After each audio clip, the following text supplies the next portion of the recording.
Proiektua geneukanean buruan, zelan, helmuga bagenekien zen, baina bidea zelan izango zen, idearik bez. Ez genekien helduko ginen, ondora joango ginen edo...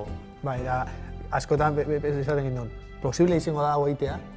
Bueno, baina azkenean erabaki nuen hartu gendun, eta enmarkatu ginen honetan, eta venga, eta aurre, eta... Bai, bildur barik eta venga. Bizitzan beti gauza bat azte zarenean ezakizu zelan amaitu behar den edo bidea zelan izan behar den ezakizu. Badakigu bidea luzea dala, Hori badakigu, beti da uste baino luzeagoa. Luzea eta gogorra. Ilusioarekin dena eramaten da aurrera. Bueno, eta ekipo handi batekin ere, beharrezkoa da ekipoa, bestela lantaldea oso garrantzitsua da. Hasieran guk hirurok bakarrik bilatu behar gendun jende gehiago eta bueno, aurrera egin.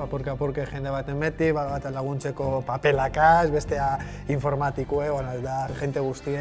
Azkenean begiratu behar duzu eta bilatu zure alboan eta aitor represan. Horatzen dut joan nintzela zure batelera o zure txalupara ikustera proiektua. Ni guztiz maite mundurik geratu nintzen eta bueno, besteekin lan egitea beti gauza polita da, ez? Ekaitzak egon da, Bezar Peñean, Jode, egon dala. Baina ez dira izan hain handiak, ez? Ekaitzak behar bada bai, beti daude, ez? Baina nik uste dut ondo egon dela orain arte. Oraindik bidaia hasi baino zu egin. Orain dago gaude punto de salidan, ez? Benetako lana orain nazten da. Ondino daukagu bidea egiteko luzea eta behar ditugu arraunlari pilo bat gurekin.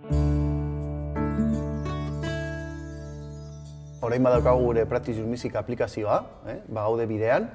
Eta egin behar duguna da gure ideia edatu, ez? Munduan zehar eta bosto ozeanotan zehar edatu.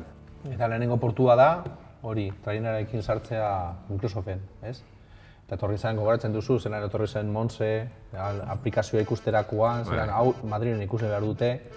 Joan ginen Madrilera, lehenengo bilera hartan, eta gero deitzen dute, ia ber, zelan da posible sartzea Windows Searchiren aurkeztenean, eta baita ere Etikeko Mendragoneko jendea baita ere sartu da. Azken baten Eusko Jaurlaritza sartu egin da, gero ere Bizkaiko Foru Aldundia ere sartu egin da, Bilboko Udala, Ministerioko jendea ere sartu da, hortaz, jode, posiko, trainera honetan jende asko dago, ez da? Bai, ontsa bertan danok traineran, ez?